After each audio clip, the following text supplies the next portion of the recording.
This video contains light spoilers in regard to items you can obtain, but no story or major spoilers. I recently picked up Sons of the Forest, so if you did too, here are 15 mistakes you need to stop making. When chopping down trees, don't stand still. Walk around them while chopping. This will make the process go much faster. Also, there are multiple types of axes in the game and they will make chopping down trees much faster as well. So it might pay off to go search for those early on. While on the subject of trees, if you want to build your base, you are going to need a wall. You can set trees into the ground and chop off the top so that it becomes a spiked log. But did you know you can also just make them from the platform section under defensive walls? In that way, you can lay out your entire wall and just put in the logs afterwards. Always the shape you want it to be and already with a spiked top. You can just throw logs into storage containers. You don't need to press X all of the time. This also counts for stones, sticks, or any other container, really. You can also give loot boxes a smack with something to open them right away, because here too, you don't need to hold a button to do it. Now, a mistake I've made a lot is taking the effort to build Molotov cocktails and then assuming you can just throw them. Well, you have to light them first. This also counts for flares. You have to activate those first. It's kind of confusing since grenades or bombs will just work by throwing them, but yeah. So don't do that and always remember to light it first. When you want to go caving, there are sure to be dark spots you cannot see anything. Now, before you get access to a flashlight, you will already have the lighter. So just hotkey that by pressing I for inventory and then choosing a number as a hotkey for the lighter. Then every time you go caving, just use the lighter. And now you can finally see something again. And the best thing is, it does not cost anything and won't run out. Alternatively, you can also just build inside caves. So don't be afraid to hang up a torch. And this will also show you you've already cleared it. And yes, traps can also be built there, after which you can lure them in. On that subject, swimming in caves is nearly impossible without a rebreather. I don't understand why the game just doesn't point you to it right away, since it's almost impossible to do anything without that item.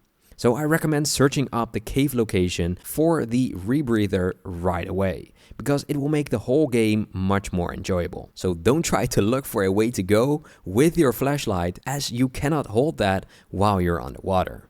And throwing in flares just doesn't work all that much.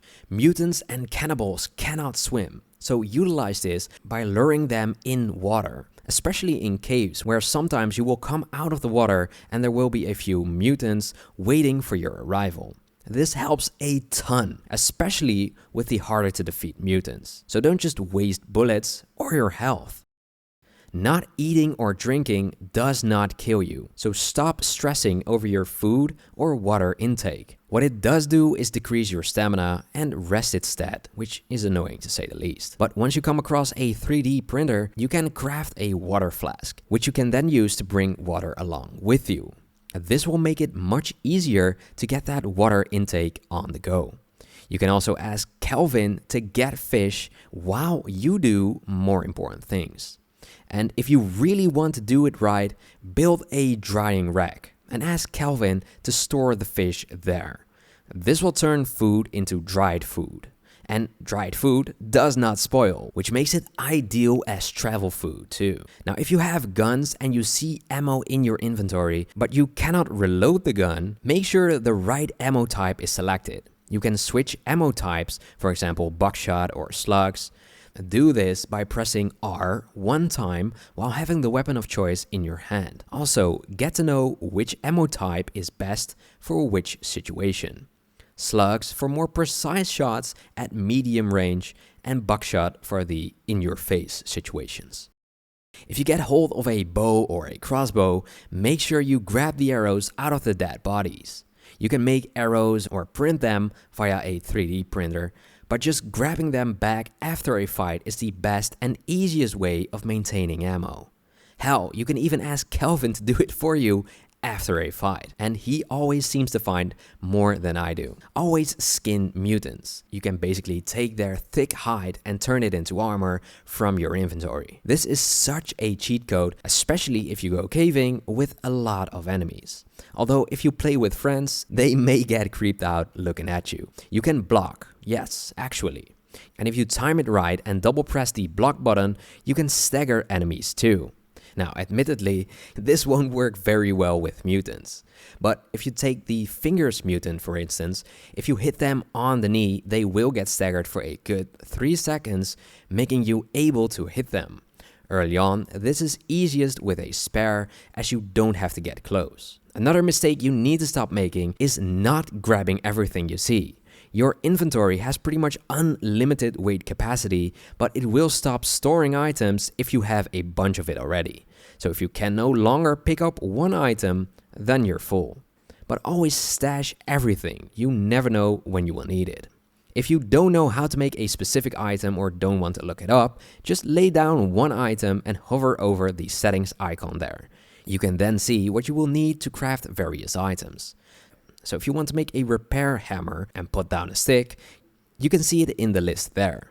Or if you have explosives, you can then quickly see whatever you can build with that.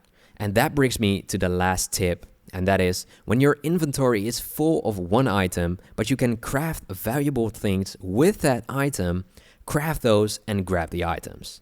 For example, if you want to make Molotov cocktails, leaving bottles and cloths is not a smart thing. Craft them first and then grab the resources again instead of thinking I already got enough. This holds especially true for explosives like grenades or C4. Craft explosive arrows, time bombs, anything else you can, and you'll thank yourself later. If you have any better tips, let me know in the comments so that you can help out other people too. And subscribe for more gaming guides.